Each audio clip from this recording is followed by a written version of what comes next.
সহযোগিতা করেছো আর বাংলাদেশের সম্পদ চুরি করেছো, এখন আমাদের স্বাধীনতা নিয়ে যেতে চাও।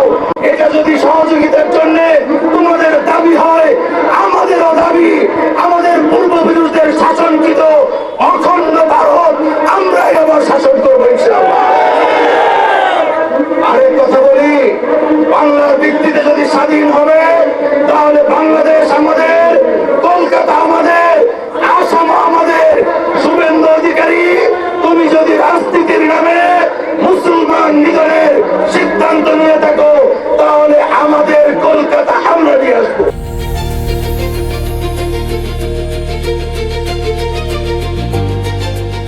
দিনাজপুর টিভি মানুষের জীবনের কথা বলে।